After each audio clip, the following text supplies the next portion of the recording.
Ya comienzo a grabar. Bueno, el tema número uno que vamos a tener del curso es la introducción a la contabilidad presupuestal versus la contabilidad financiera. Básicamente lo que vamos a ver en esta primera presentación es qué es la contabilidad presupuestal y cuáles son las diferencias con la contabilidad financiera.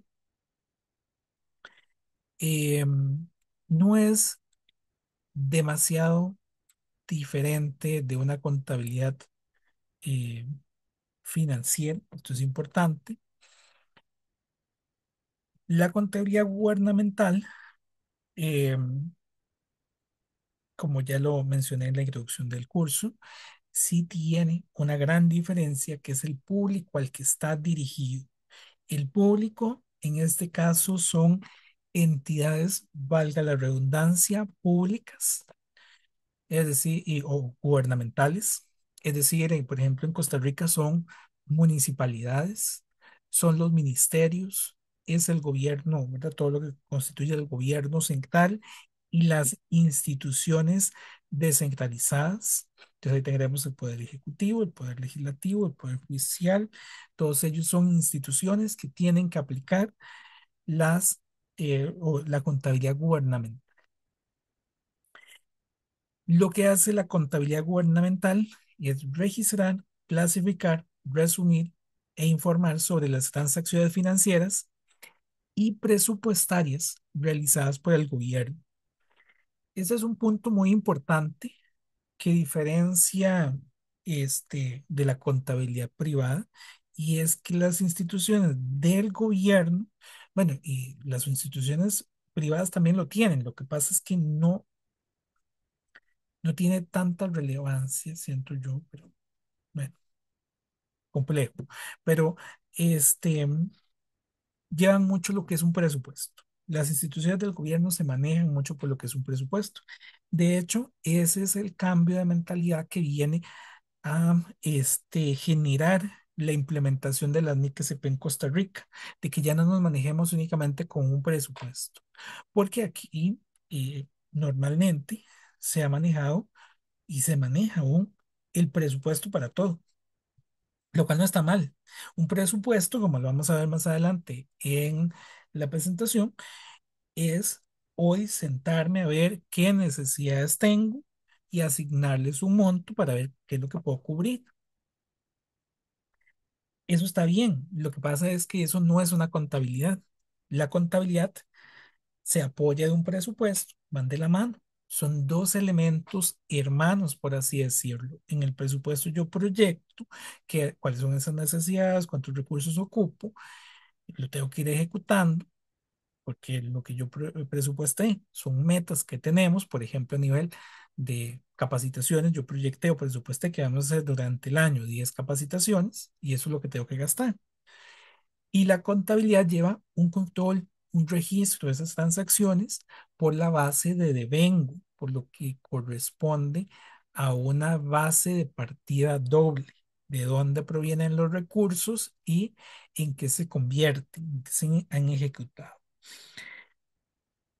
Les decía que es un cambio de chip porque las instituciones gubernamentales principalmente se han manejado por lo que es un presupuesto, y ahora cambiarles. Aquí tienen una contabilidad con base en las NIC-SP. Ha sido un proceso complejo en los últimos años. Ya ahorita, bueno, tal vez hoy no, en la próxima sesión vamos a ahondar un poco más en ese tema y vamos a ver que ha sido complejo ese pase. Porque, claro, manejándonos con un presupuesto, hay cosas que para muchas instituciones es mucho más simple de manejar, pero que no reflejan la realidad económica. Si uno lo ve desde el punto de vista de un presupuesto, hacer una calle nada más es un gasto y listo, y ahí se terminó. Pero contablemente eso no fue solamente un gasto, fue una inversión. La calle se convirtió en un activo de la empresa que también hay que depreciar, por ejemplo, y que hay que deteriorar y que hay que darle un mantenimiento. Entonces, la información que da la contabilidad y la que da el presupuesto es completamente diferente. Para una es simplemente un gasto y para la otra es un activo, una inversión que se hizo. Bueno, continuando, la contabilidad gubernamental En este aspecto, busca garantizar la transparencia, el control, la rendición de cuentas sobre el uso de los recursos, así como facilitar la toma de decisiones basada en información confiable. Yo no puedo tomar decisiones con un presupuesto porque en el presupuesto no está, por ejemplo, todas las deudas que tenemos. En el presupuesto no está todos esos activos que manejamos. La contabilidad me va a dar, como ya hemos visto, desde contabilidad básica, una información sobre la situación y estado actual del negocio. Ahora, los objetivos de la contabilidad gubernamental van a ser mayoritariamente cinco, que si vemos la presentación grande, hay muchísimo más. Lo primero es registrar y controlar ingresos y gastos públicos, elemento que ya se hace con un presupuesto. Sin embargo, aquí esa parte de ingresos y gastos públicos se van a estar relacionando un poco con lo que es el devengado, porque no necesariamente el que hoy me llegue una factura significa que ya le he pagado. Si yo me manejo únicamente con el presupuesto, no existen cuentas por cobrar y por pagar. Entonces es un poco más complejo saber cuáles son realmente los compromisos que tiene la institución. Ahora, no es que esté malo, como reitero, el uso del presupuesto, sino que más bien es una herramienta hermana de lo que es la contabilidad. Yo tengo que llevar el presupuesto y la contabilidad. De hecho, muchas instituciones son dos departamentos que existen y son departamentos que no es que uno deja de existir porque el otro esté, no, no, son dos departamentos que se complementan. Entonces, la contabilidad en ese sentido, como dice el segundo punto, facilita la planificación y ejecución presupuestaria. Son elementos de apoyo entre sí. Como un tercer objetivo es proveer información para la toma de decisiones en la gestión pública, porque aquí sí nos va a dar un panorama real, la contabilidad, de todo lo que tiene la empresa. Y es importante que la contabilidad gubernamental va más allá. Lo vimos ahora en el programa del curso. La contabilidad gubernamental no es simplemente para la municipalidad, por ejemplo, de San José. No, no.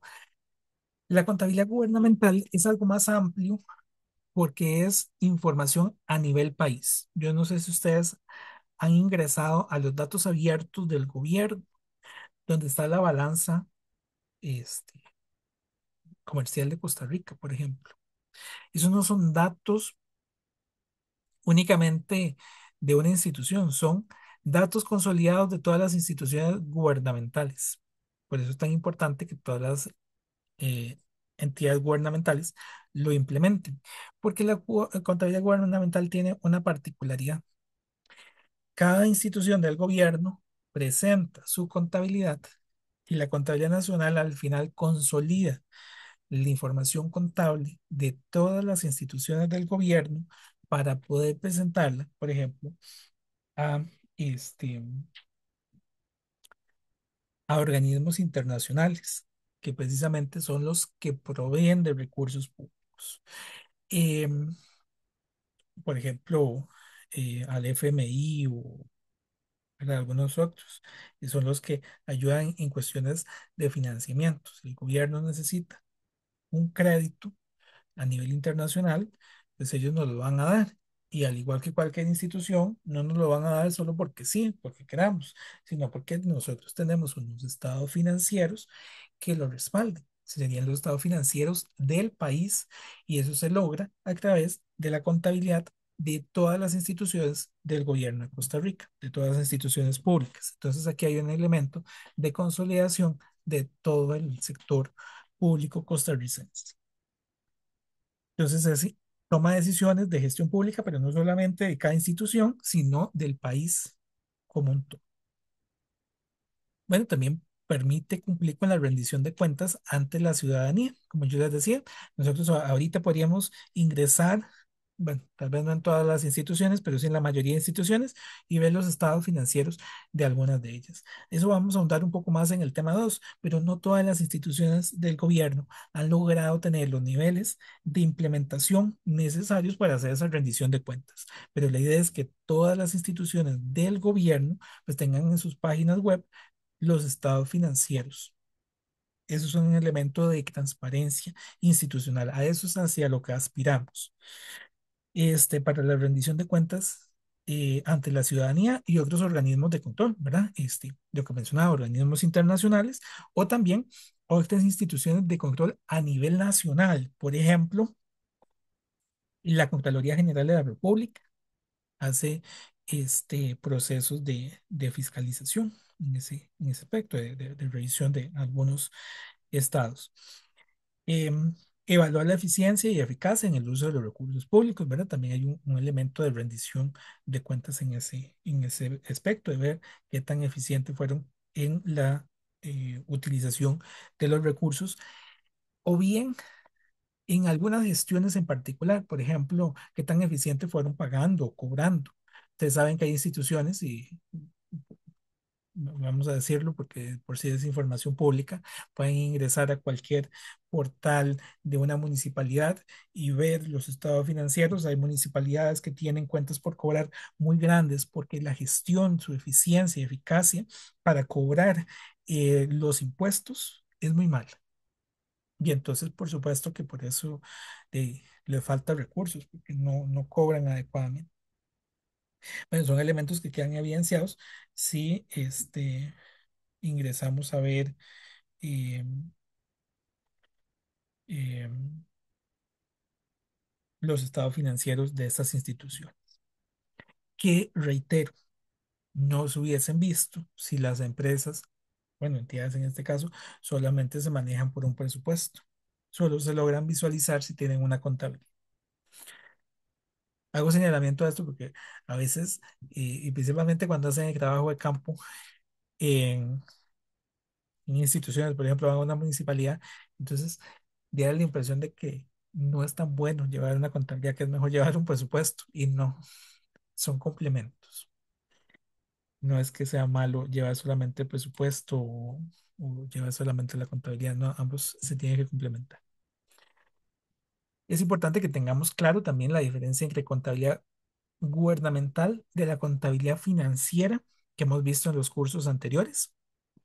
Ambos tienen el objetivo de proporcionar información para el proceso de toma de decisiones, pero va a ser para diferentes segmentos.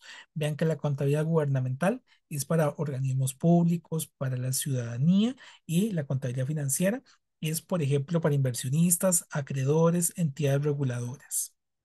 La normativa de la contabilidad gubernamental son las NIC SP y leyes.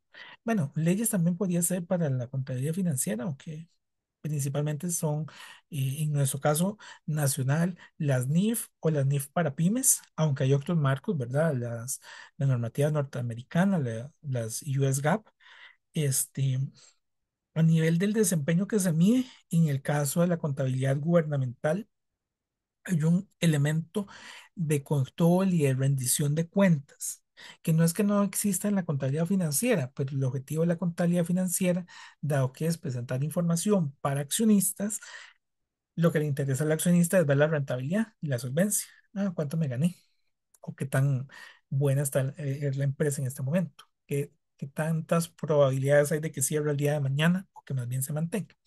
Pero entonces, vean que hay una diferencia marcada entre lo que es la contabilidad gubernamental y la financiera.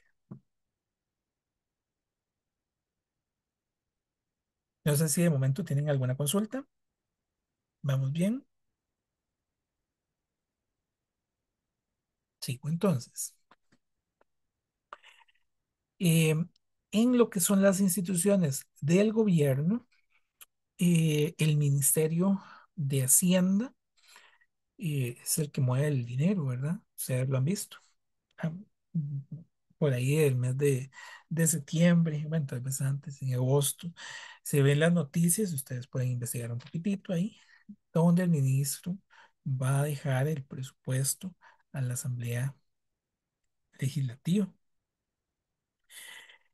Em, y precisamente el ministerio es el que va girando los dineros de los presupuestos que se van aprobando a las instituciones del gobierno. El ministerio, ustedes pueden ingresar a la página del ministerio, tiene un sistema integrado de la gestión administrativa financiera, lo que se conoce como el SIGAF.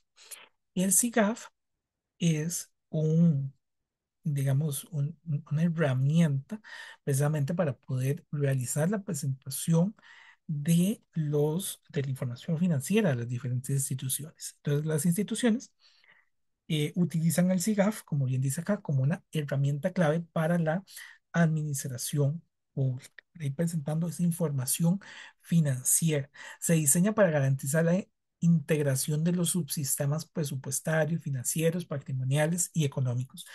Reitero, bueno, no lo vamos a hacer ahorita por una cuestión de tiempos, pero yo puedo ingresar a la página del Ministerio de Hacienda, y ustedes pueden hacer tal vez después del ejercicio, ponen SIGAF, y entonces ahí verían el SIGAF, y entonces yo puedo ingresar al SIGAF desde, bueno, yo como ciudadano no puedo, ¿verdad? Pero las instituciones públicas sí tienen un usuario y contraseña para ingresar a este. Nosotros como ciudadanos podemos ingresar al SIGAF y ver información general este, sobre qué es y otras cositas, pero ahí está. Eh, es precisamente para la parte de los presupuestos, de información patrimonial y económica. Su implementación responde al marco legal establecido en la Constitución de la República. Y van a ver en la presentación mucho más leyes, pero aquí, por ejemplo, una ley importante que regula o haya permitido la generación del SIGAF fue la Ley de la Administración Financiera de la República y Presupuestos Públicos y su reglamento, y también la Ley de Fortalecimiento de las Finanzas Públicas, más recientemente. Esta es del 2018, la otra tiene muchísimo más tiempo, 2001, si no me equivoco. Algunos principios que tiene el SIGAF es el de confidencialidad, garantizar datos precisos y consistentes, porque al final es un sistema donde yo tengo que ir incluyendo la información presupuestal de la institución, la eficiencia y economía, porque promueve el uso óptimo de los recursos asignados con un costo mínimo. Ahí vamos viendo esa ejecución del presupuesto. Busca alcanzar los objetivos meta dentro de los plazos establecidos. La integración y unicidad asegura la inclusión de todas las operaciones financieras y no financieras bajo un registro único y ofrece información clara y accesible al público para fortalecer, pero para fomentar la rendición de cuentas. Entonces, a través de ahí se va presentando información presupuestal de las instituciones. Eh, es importante que este SIGAF, bueno, está desapareciendo, como vamos a ver más adelante. ¿Por qué está desapareciendo? Porque hay un problema que para nadie es un secreto, de hecho salió en los periódicos, medios de comunicación a nivel nacional. Los sistemas de Hacienda no están interconectados, ¿verdad? Entonces, un proyecto grande a nivel país, que está en las diapositivas siguientes, es Hacienda Digital. De hecho, les subí toda una presentación sobre Hacienda Digital. Hacienda Digital ya sí busca una integración de muchas de estas plataformas que tiene Hacienda, y pues en algún momento el SIGAF desaparecerá para que esta plataforma este, pueda dar este paso, ¿verdad? Pero bueno, sigamos por acá. Algunas características del SIGAF. Y bueno, dice que el SIGAF permite la sectorización normativa, lo que implica que las normas y metodologías son dictadas de manera centralizada, mientras que la operativa se descentraliza a las diferentes entidades públicas. Y este enfoque asegura que las decisiones estratégicas sean consistentes y que las entidades tengan autonomía para ejecutar sus operaciones dentro de un marco normativo unificado. Entonces, aquí hay algo importante. El SIGAF es para que las instituciones vayan presentando información, ¿verdad? Y poder hacer esa consolidación a nivel país, pero no les quita autonomía. Cada institución va realizando sus propias actividades, nada más que periódicamente van presentando información sobre su ejecución presupuestal. Reitero, es como un portal para unificar la información que van aportando las diferentes instituciones del gobierno. Tiene algunos momentos claves, lo que se conoce como momentos contables y registros únicos. Entonces, un aspecto fundamental de SIGAF es el momento contable del devenir. que permite la integración automática entre las cuentas presupuestarias y financieras, que es algo importante. No es meramente contable, si bien es cierto, es un elemento importante que incluye el SIGAF, es de información financiera, entonces no solamente es presupuestal, sino que conlleva otra información importante que va a provenir de la contabilidad. Dice que este enfoque asegura que las transacciones sean registradas en un único sistema, eliminando duplicidades y mejorando la consistencia en la información. ¿Por qué elimina duplicidades? Porque cuando yo voy a hacer la información de todo el país, se corre el riesgo de que yo esté registrando lo de una institución y lo de otra institución y quede duplicado, porque tenga digamos, un dato como parte vinculada, que ustedes lo habrán visto, por ejemplo, en Avanzada 1. Cuando se hace un consolidado, yo intento eliminar datos que tienen más de una institución. Pues precisamente eso es lo que permite este sistema que se maneja a nivel nacional, que es el SICAF.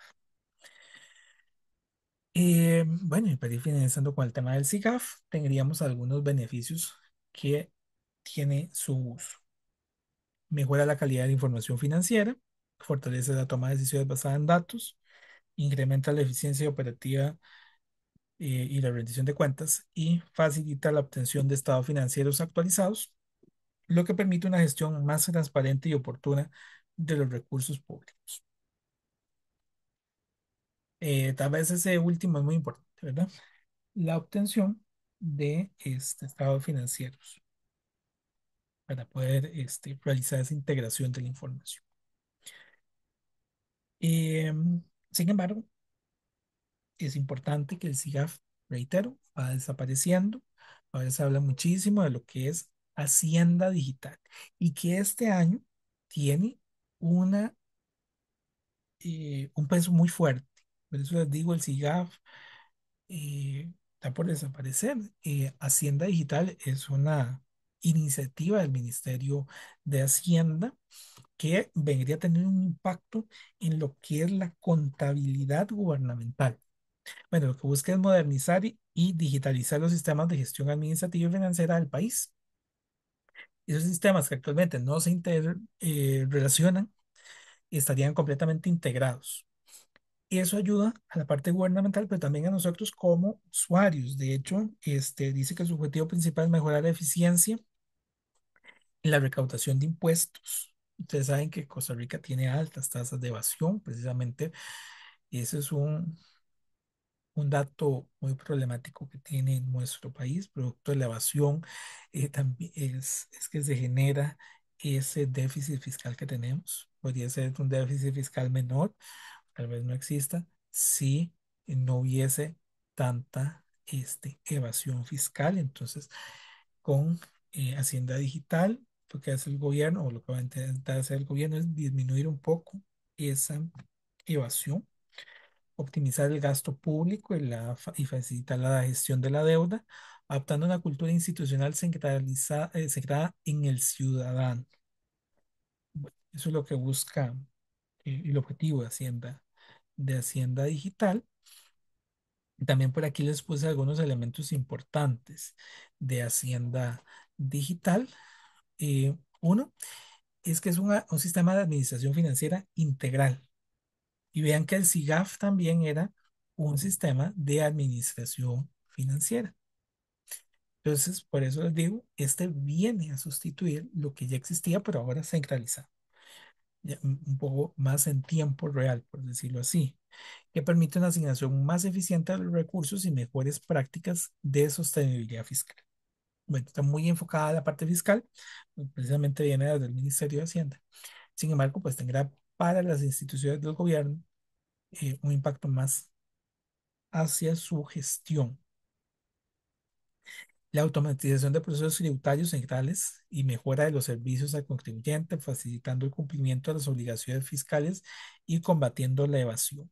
De hecho, nosotros como contadores, y aquí no necesariamente en el contexto del curso de contabilidad gubernamental, sino en el contexto de nosotros en nuestra profesión en general, esto va a tener una implicación fuerte a partir de este año, porque ya no es que nosotros vamos a hacer las declaraciones como normalmente las hacíamos, sino que en teoría Hacienda Digital ya nos daría la declaración preparada al integrar todas sus bases de datos. También automatiza los controles aduaneros y procedimientos de despacho para promover la facilidad del comercio y mejorar el entorno empresarial. Integra los sistemas del ministerio para contar con una base de datos unificada que facilite la generación de reportes e indicadores para la toma de decisiones. Ahí es donde nos interesa para lo que es contabilidad gubernamental. Bueno, todo esto es para que tengamos un entendimiento general de qué es Hacienda Digital, pero estas plataformas del SIGAF y ahora de Hacienda Digital lo que buscan es integrar la información que presenta el país, ¿verdad? Indicadores para la toma de decisiones, que es lo que nos interesa, y en lo que es el curso de contabilidad gubernamental. Bueno, y también por aquí hay otros elementos importantes. Implica la sustitución de plataformas que ya ustedes tal vez han conocido en otros cursos, como el ATV, Tribunet, Declara, Tavis, TICA. Y bueno, ahí otras más, ¿verdad? Consolidando los sistemas en una plataforma integrada que facilita la gestión tributaria y aduanera. Destaca también aquí la plataforma Tribu CR, que es parte de Hacienda Digital. Es un programa que se implementaría, por eso les decía que en este año tiene un gran peso, a partir de junio del 2025, que sería la pieza central para la gestión fiscal en tiempo real. Pero no es solamente fiscal, ¿verdad? Es tal vez lo que nosotros vemos más hacia afuera y que nos afecta más a nosotros como ciudadanos, la parte fiscal, pero a nivel interno, a nivel de las instituciones del gobierno, va a facilitar más esa integración de datos de su ejecución presupuestal, por ejemplo, y de su contabilidad de los estados financieros. Bien, no sé si hasta acá tenemos alguna consulta. De momento no, profe. Ok, perfecto, muchas gracias.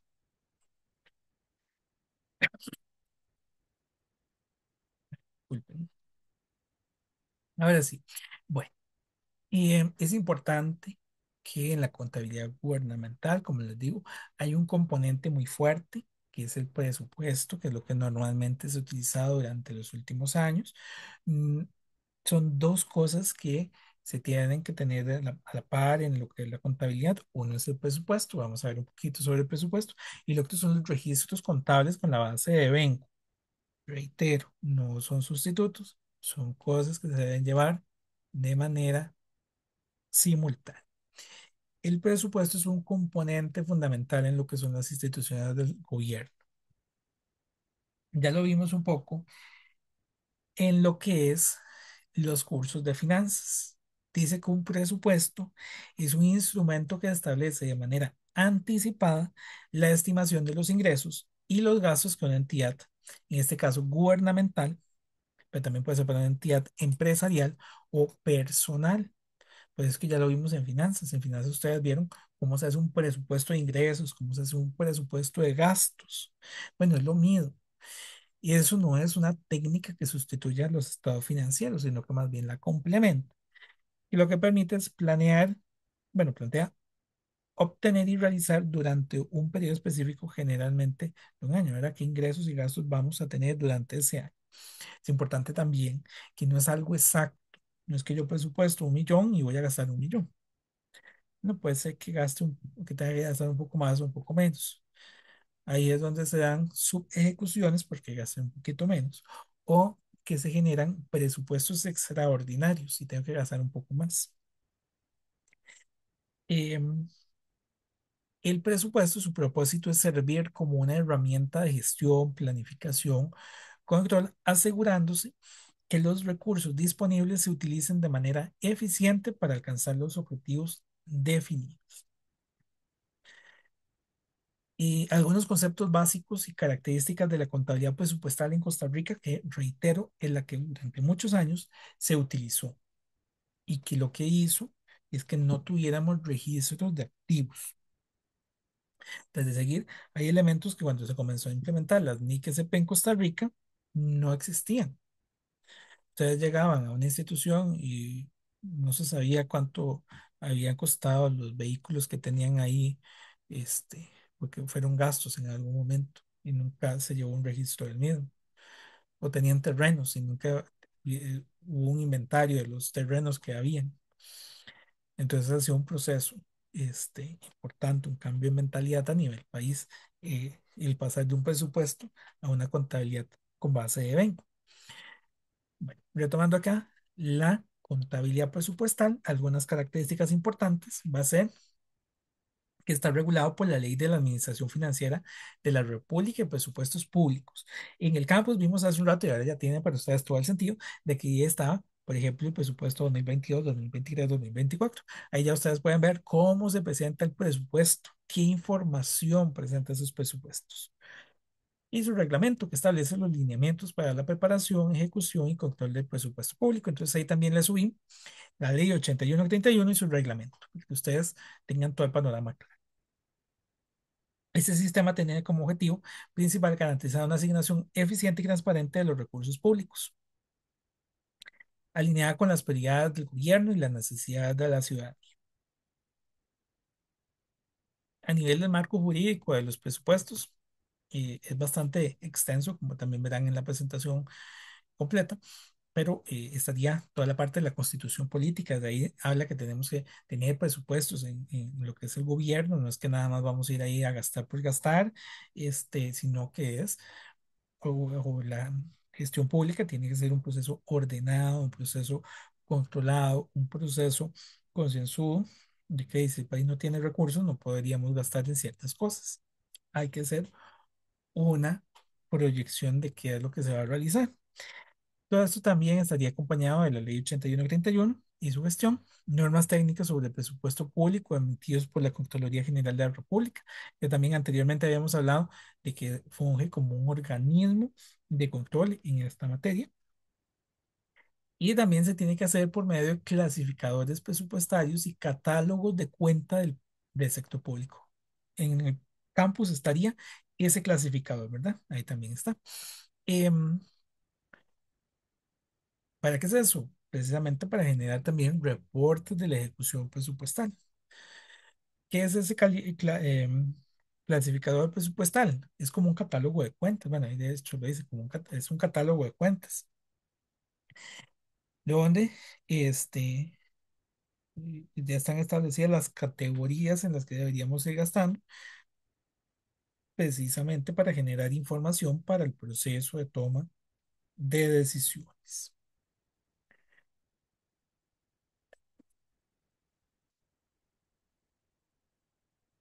Hay algunos principios que debe este, cubrir un presupuesto. Estos son los principales. Universalidad. Dice que todos los ingresos y gastos deben ser registrados íntegramente en el presupuesto. Abarca todo. Aunque aquí tal vez hay un elemento importante. El presupuesto lo que incluye son ingresos y gastos en efectivo. Esa es la diferencia entre el presupuesto y la contabilidad. Esto porque aquí van todos los ingresos y gastos que fueron o que son en efectivo. Hay ingresos y gastos que no son en efectivo. Por ejemplo, el gasto por depreciación, que eso solo va a estar en la contabilidad financiera, bueno, contabilidad como tal. Entonces, cuando hablamos aquí de universalidad, son todos los ingresos y gastos que en ese catálogo de cuentas, en esos clasificadores de gastos, fueron en efectivo. Hay un equilibrio y el presupuesto debe reflejar un balance entre ingresos y gastos, lo que ya he mencionado. Yo no voy a ir a gastar si no tengo ingresos. Eso es algo clarísimo para las instituciones del gobierno. La fuente de ingresos de las instituciones del gobierno principalmente son los impuestos. Algunas brindan servicios, y aunque es lo menos, ¿verdad? Casi ninguna tiene eso, pero bueno, hay algunas que brindan servicios y cobran por esos servicios. Y los gastos son en proporción a esos ingresos que reciben. Por ejemplo, ahorita en Costa Rica estamos con un déficit fiscal. Eso significa que estamos gastando más de lo que está ingresando. Por eso desde el 2018 tenemos toda la legislación precisamente para ir bajando ese déficit fiscal al aumentar algunos impuestos, pero también al disminuir los gastos del sector público. Porque la idea es que los dos sean iguales, que si me ingresaron 100 entonces gasté 100. ¿Qué es lo que ha sucedido? Que me ingresan 100 y gasto, por decir algo, 120. ¿De dónde surgen los otros 20? De préstamos. Entonces voy y me endeudo y tengo que en algún momento pagar esos 20. En este momento nosotros tenemos una deuda pública bastante significativa. Continuando por acá, estaría la anualidad. El presupuesto debe cubrir un periodo fiscal de un año como máximo. Eh, Ese año es del 1 de enero al 31 de diciembre. También tenemos la especialidad. Los recursos asignados deben ser utilizados exclusivamente para los fines previstos. Entonces, si yo hago un presupuesto y tengo cinco cosas, y en esas cinco cosas tengo que invertir. Ya lo que les decía ahora con la capacitación. Si yo incluyo capacitación en mi presupuesto por 1 millón de colones, eso significa que yo vi las necesidades de la gente y les voy a hacer esas capacitaciones por el 1 millón de colones. Eh, tenemos como, perdón, que hoy, tenemos como último punto la transparencia. Dice que la información presupuestaria debe ser pública y accesible, entonces yo podría ingresar a los portales de las diferentes instituciones y ver en qué se ha ejecutado esos presupuestos. Es importante este elemento que mencioné anteriormente, ¿verdad? Hay unos clasificadores de gastos, bueno, de presupuestos y catálogos de cuentas para el sector público. Esos clasificadores son un poco, y esos catálogos de cuentas son un poco diferentes a lo que hemos visto normalmente en las instituciones del sector público, privado. Y esos clasificadores de presupuesto pues serían exclusivamente para ingresos y para gastos. En el caso de los ingresos, tienen tres tipos de ingresos. Ingresos corrientes, que son de impuestos, de contribuciones sociales, de tasas, de derechos y otros ingresos recurrentes. Ahí depende de la institución, porque por ejemplo, no todas las instituciones del sector público tienen impuestos. Algunas tienen contribuciones sociales, otras tienen tasas, ¿verdad? Depende de lo que sea. Hay que ver cuál es la fuente de ese ingreso que ellos tienen. Estarían los ingresos de capital cuando sean ventas de activos, recuperación de préstamos y otros ingresos no recurrentes. Y las fuentes de financiamiento que incluyen recursos obtenidos de préstamos y otras operaciones de crédito público. Entonces, estos son los tres clasificadores principales a nivel de ingresos. A nivel de gastos, tenemos cinco. Los clasificadores institucionales, recordemos que esto al final se va a llegar a consolidar, entonces tenemos clasificadores institucionales que son por la naturaleza de la institución, agrupa entidades del sector público, entonces hay gastos que son, por ejemplo, del Poder Ejecutivo, del Poder Legislativo, del Poder Judicial, ¿verdad? Entre otros. Podría ser el Tribunal Supremo de Elecciones, por ejemplo, puede ser de municipalidades, una institución descentralizada. Puede ser por objeto del gasto. Entonces podrían ser en remuneraciones, materiales, suministros, servicios transferidos. Puede ser por clasificación económica. Entonces por gastos corrientes o de consumo o gastos de capital de inversión. Puede ser por clasificación funcional. En este caso puede ser que sean gastos para educación, para seguridad, sí, para salud, para seguridad, para protección del medio ambiente. O puede ser por la fuente de financiamiento. Pueden ser gastos de ingresos tributarios o de contribuciones sociales o de financiamiento externo. Ahí les dejo de tarea, ¿verdad? Para que lo vean, el clasificador de los gastos y de los ingresos. Y ahí está el PDF y lo que les subí. y que vean un presupuesto. Ahí también están los presupuestos de los últimos años para que lo vean. Tal vez ya les dije, no sea materia evaluable, pero sí para conocimiento de cómo es. Cuando ustedes lleguen a una institución, sepan cómo es su presupuesto. Ahora, el presupuesto tiene un ciclo. Eh, las instituciones formulan ese presupuesto. Dice que hay una formulación. Las entidades públicas elaboran una propuesta de gastos basados en su Plan Nacional de Desarrollo. Bueno, puede ser también en su plan estratégico, ¿verdad? Pero lo formulan con base en algo. Hay una formulación del presupuesto donde se definen las necesidades que tiene la institución del gobierno y pasaría a la Asamblea Legislativa. Es importante que no todos los presupuestos pasan a la Asamblea Legislativa. Hay algunos que pasan a lo que es la Contraloría General de la República. Principalmente instituciones como los ministerios son las que van a la Asamblea Legislativa, el Poder Judicial y eso, pero hay otras que es más bien como las municipalidades que pasan a la Asamblea Legislativa, no, no a la Asamblea Legislativa, perdón, a la Contraloría General de la República.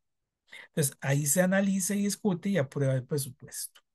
Es importante que no necesariamente se va a aprobar tal como llegó. Ustedes ven eh, que se habla mucho precisamente de que se da la validación del presupuesto que llega, que en algunos casos hay modificaciones presupuestarias que hace, por ejemplo, la Asamblea Legislativa con respecto a algún ministerio que llegó, porque ellos consideran que tal vez había que ponerle más recursos a algo. Entonces hay una aprobación y cuando ya está aprobado, entonces hay una ejecución. Se realizan las transacciones y operaciones financieras según las asignaciones presupuestarias autorizadas. Esa ejecución es del 1 de enero al 31 de diciembre. La formulación, pues la tienen que hacer previo a bueno, les queda un poco mal ahí con la fecha. Me parece que es en el mes de septiembre, pero no me acuerdo el día exacto. Lo voy a buscar para la próxima sesión. Creo que está en la presentación extendida, ¿no? No preciso en este momento la fecha exacta, pero es por ahí de septiembre que se tiene que ir presentando, bueno, en este caso, digamos, a la Asamblea y los presupuestos y la Asamblea los va aprobando hacia finales de año para que yo ya inicie el 1 de enero con ese presupuesto aprobado. Es decir, para el mes de noviembre ya tienen que estar aprobados los presupuestos en la Asamblea. Entonces, esa formulación es previo estoy casi seguro que es el mes de septiembre y se va presentando en septiembre para que de septiembre a noviembre sean aprobados. Una vez que se han terminado de ejecutar el 31 de diciembre, entonces se presenta el informe de la ejecución presupuestal y pasamos a la última etapa, que es el control y evaluación. Dice que la Contraloría General supervisa la ejecución y se elaboran informes para medir el cumplimiento de metas y el impacto de los recursos asignados. Ahí la Contraloría se encarga de ver la eficiencia en el uso de los recursos, porque si yo presupuesté que iba a gastar 1 millón y al final nada más gasté 500.000, aquí la pregunta es, ¿por qué usted entonces presupuestó 1 millón? ¿Es que fue muy malo gastando el dinero o fue más bien muy bueno, ¿verdad? Cualquiera de los dos escenarios es posible, aunque en este caso, si usted presupuestó 1 millón, tenía que haber gastado 1 millón porque era una necesidad que había detectado. Entonces, bueno, eso es lo que hace al final esa parte de control y evaluación, ver qué tan buenos fueron en el uso de los recursos que se le asignaron. ¿Alguna consulta hasta acá? ¿Vamos bien? Sí, profe, vamos bien. Ok, de acuerdo, de acuerdo.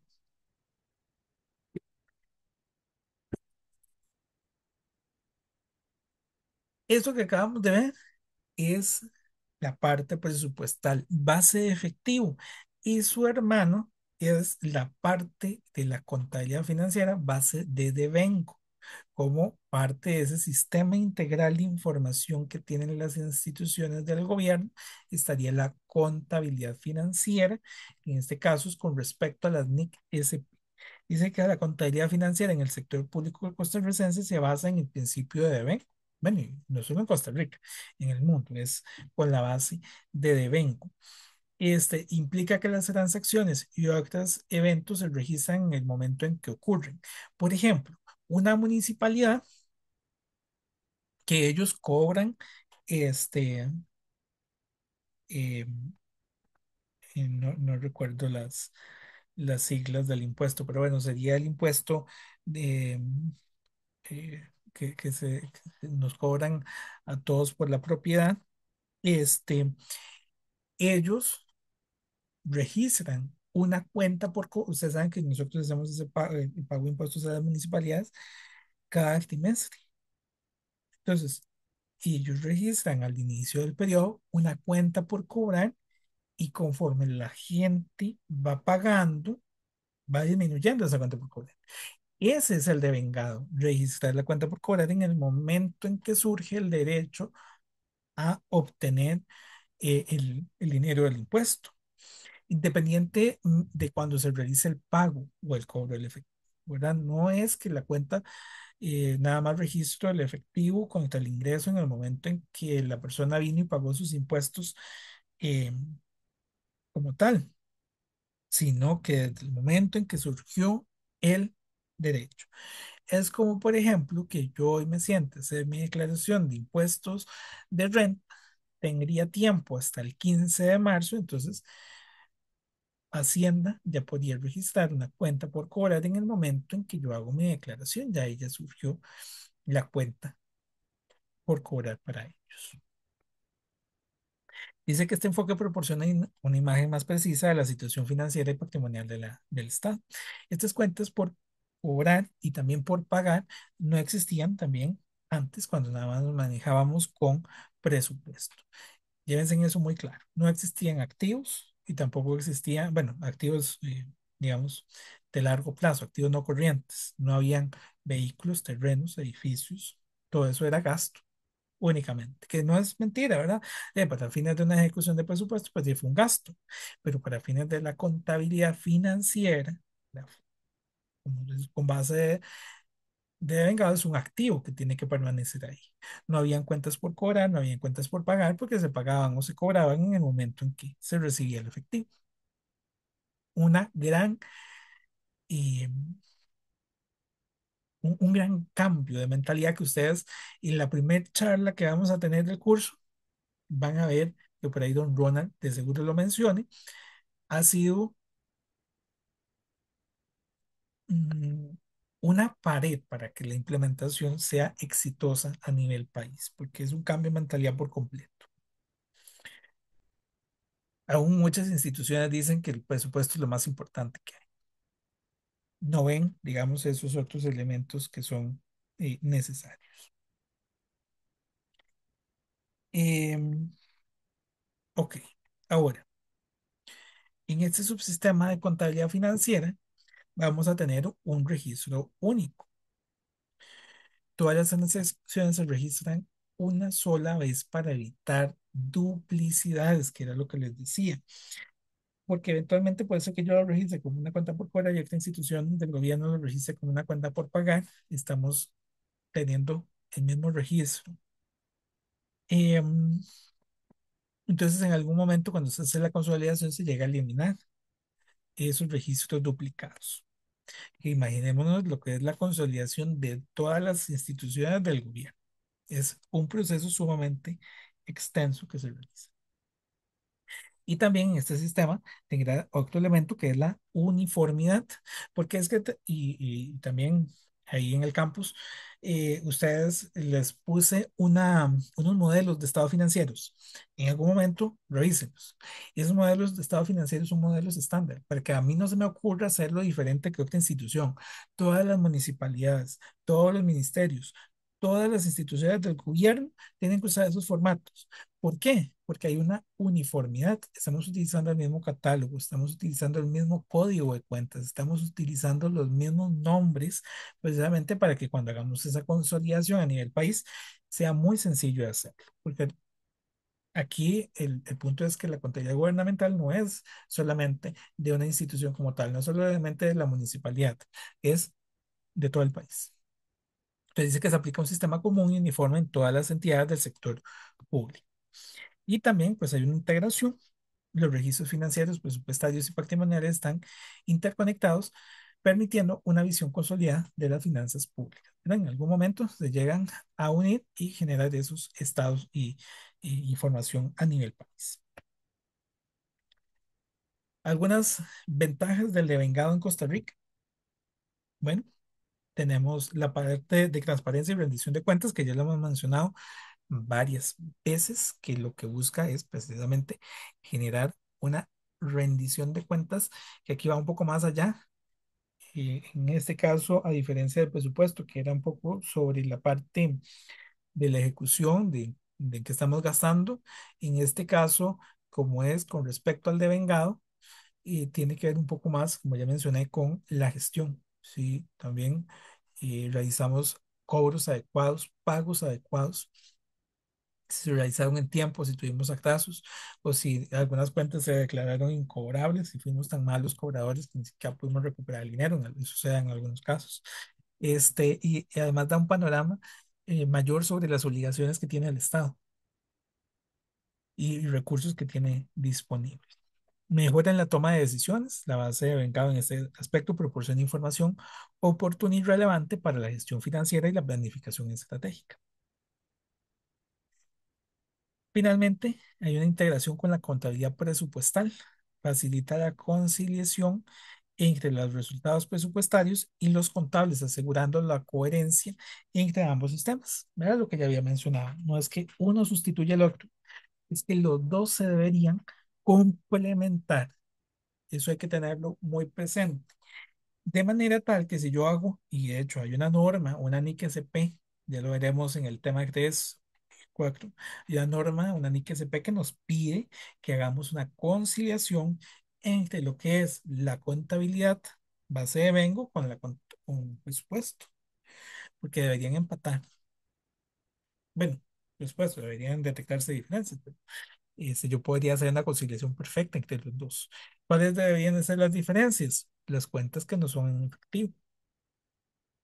Pero bueno, eso lo veremos más adelante. Pero sí hay una integración entre la contabilidad base de vengo con la base presupuestaria, porque son dos elementos que se deberían llevar de la mano. Yo voy gastando y voy registrando este, las cosas. Eh, bueno, de hecho aquí una conciliación entre la contabilidad financiera y presupuestal. Dice que aunque el presupuesto se prepara solo sobre una base efectiva, la contabilidad financiera utiliza una base de devengo. Eso es una diferencia que tienen. Es necesario elaborar un estado de conciliación de resultados contable y presupuestario. Ese estado, lo vamos a ver en el tema 5, no existe en el sector privado. O sea, no lo han visto nunca en las contabilidades anteriores, porque normalmente las instituciones privadas y digamos las NIF como tal no lo plantean. En el caso de las NIC SP sí, porque reitero, no solo a nivel país, sino a nivel mundial, las instituciones públicas se manejaban y se siguen manejando principalmente con lo que es el presupuesto, entonces van a ir a implementar las NIC SP, ha sido todo un reto. Y esta conciliación es muy importante porque no es que se sustituyen, van en paralelo y por tanto aquí hay un estado que es diferente, que es algo nuevo que no han visto en otros cursos. Dice que explica en qué se diferencian ambas bases, básicamente. Diferencias en bases del registro, diferencias temporales, movimientos sin impacto presupuestario. ¿Qué es esto? Por ejemplo, que registramos depreciaciones o amortizaciones en base de vengo y que en base de efectivo no existe. Que puede ser que registramos cuentas por cobrar en uno y que eso uno se ha convertido en efectivo y en el otro sí, ¿verdad? Entonces, esas son diferencias temporales.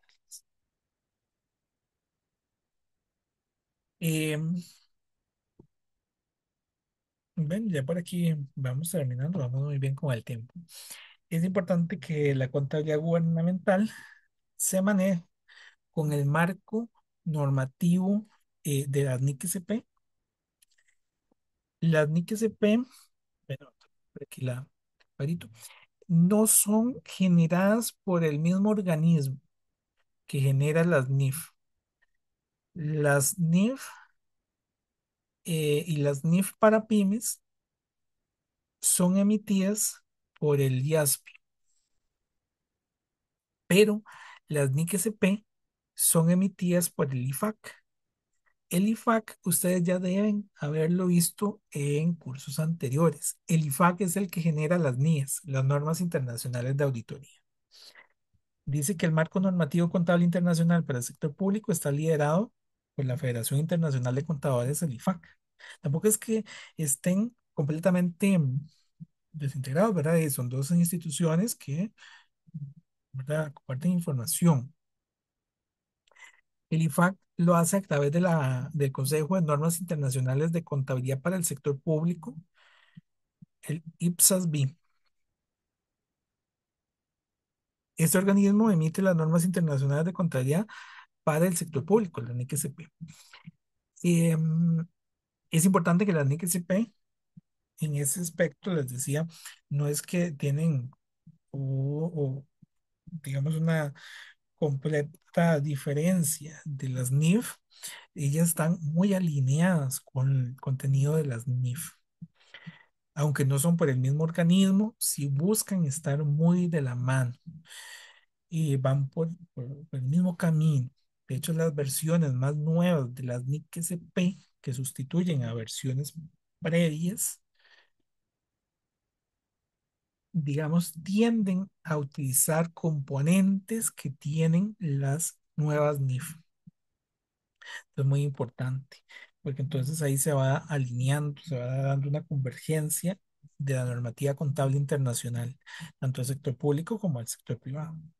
Dice que su propósito es estandarizar la preparación y presentación de información financiera gubernamental, en este caso, en todo el mundo.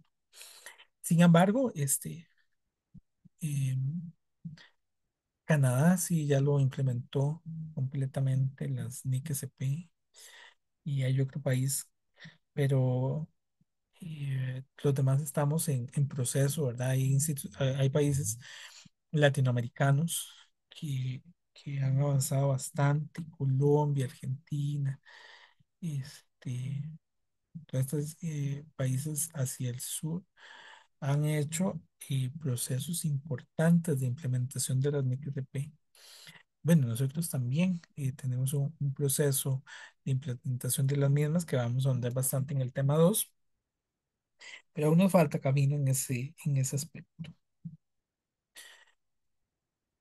Objetivos del marco normativo internacional. Bueno, ya vemos que es esa estandarización, pero por aquí nos dice que es la uniformidad en la información financiera. Asegura que los estados financieros de las instituciones públicas sean comparables a nivel global. Eso es muy importante. Como todas las instituciones de Costa Rica estaríamos con la NIC-SP, significa que es comparable con instituciones de otros países. Mejora de la transparencia y la rendición de cuentas. Y en ese aspecto facilita que los ciudadanos y otras partes interesadas comprendan cómo se gestionan los recursos. Y hay un fortalecimiento de las finanzas públicas. Promueve la toma de decisiones informadas basada en datos financieros confiables y consistentes. La estructura de la NIC-SP, que bueno, ya después vamos a ver la estructura específica, pero digamos, a nivel general, hay NIC-SP para el reconocimiento y medición de activos, es decir, hay NIC-SP para propiedad, planta de equipo, para activos intangibles, para propiedad de inversión, ¿verdad? Hay NIC-SP para la presentación de estados financieros. Hay NIC-SP para información presupuestaria.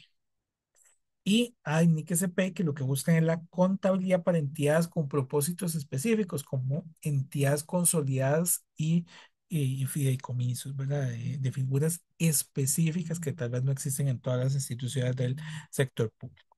Entonces ahí podríamos considerar cuatro divisiones que tienen las NIC SP a nivel interno. Eh, la implementación en Costa Rica, que bueno, este es, abre paso más adelante al tema 2. Dice que en Costa Rica la opción de la NIC SP ha sido gradual, comenzando con un diagnóstico del sistema contable actual y un plan estratégico para su implementación. Eso comenzó en el 2008. Se supone que para el 2020, bueno, para inicios del 24, bueno, año 2024, deberíamos haber estado terminando con este proceso de implementación. Aquellas instituciones que hoy en día no lo han implementado deberían tener planes de acción precisamente para ver cómo terminar ese proceso. La capacitación de los funcionarios. Bueno, entre los avances más significativos destacan la armonización de las políticas contables con los principios de la NICSP. Bueno, eso es un elemento que han hecho o han estado trabajando bastante las instituciones del gobierno, la capacitación de los funcionarios de las normas internacionales, la modernización del sistema de información, un poco lo que hablaba ahora del cambio del SIGAF hacia Hacienda Digital para cumplir con los requisitos técnicos de la NICSP. Algunos desafíos en la adopción de la NIC-SP. Tenemos que la implementación de la NIC-SP no está exenta de retos, entonces tenemos retos como la capacitación técnica. Es importante que, eh, y lo vamos a ver en el tema 2 más en profundidad, quien ejecuta las NIC-SP, y bueno, también sucede lo mismo con la NIF, no es un contador, no es el contador el que, por ejemplo, realiza los pagos de planillas. El contador nada más es quien registra al final o realiza el asiento de la transacción. Pero hay mucha información que es de carácter técnico que pertenece a las unidades primarias de información financiera, aquellos que están emitiendo, generando los datos. Y esos también tienen que estar capacitados. Entonces, por ahí eso es un reto importante, que a veces esas unidades primarias de información no les interesa capacitarse, nada más consideran que es el contador el que tiene que encargarse, es el que tiene que estar capacitándose y es el que tiene que saberlo todo. Y no, también hay una responsabilidad compartida con esas otras unidades. Entonces, hay un reto de que esas unidades también se capaciten. En algunas instituciones, ese tipo de capacitaciones son inexistentes. La actualización tecnológica también se ocupa de sistemas modernos. Bueno, si bien es cierto, por ejemplo, a nivel país estamos buscando utilizar Hacienda Digital, también las instituciones tienen que utilizar sistemas, porque Hacienda Digital es para al final integrar los datos, igual es el SIGAF. Este, pero yo tengo que tener en la institución un sistema contable. Y en algunos casos, esos sistemas contables, como lo que se utilizaba era nada más un presupuesto y era ejecución, no existe. Hay instituciones que llevan su contabilidad en un Excel. Ya casi voy a terminar. Ya son aquí me sonó la alarma, ya son las 3:30, ya casi termino. Me queda esta y una diapositiva más y ya termino. Em, los sistemas de información deben ser capaces de procesar y reportar datos conforme a la NIC-SP. Y hay pocos sistemas, ese es otro campo bastante inexplorado que un informático podría abarcar. Sistemas con base en las NIC-SP. Hay resistencia al cambio, la transición de sistemas tradicionales a estándares internacionales puede enfrentar oposición interna de algunas entidades, ¿verdad? Eh, eh, Todo el proceso de implementar las NIC-SP no es tan sencillo, porque viene a modificar mucha de la estructura que ya se tiene a nivel documental, por ejemplo. Bueno, y como último, los beneficios, que ya muchos han sido mencionados: mayor confianza en la gestión pública, proporciona información clara y precisa sobre el uso de recursos, mejor acceso a financiamiento internacional. Los organismos internacionales de crédito suelen exigir la adopción de estándares contables internacionales para garantizar la transparencia. Estos dos ya los había mencionado. Y también la optimización de la gestión de recursos, que permite una evaluación más eficiente de los activos, pasivos, facilitando la prevención y el control financiero. Beneficios que ya hemos hablado a lo largo de la presentación. Y con eso llegamos a la conclusión de la sesión de hoy. No sé si tienen alguna consulta.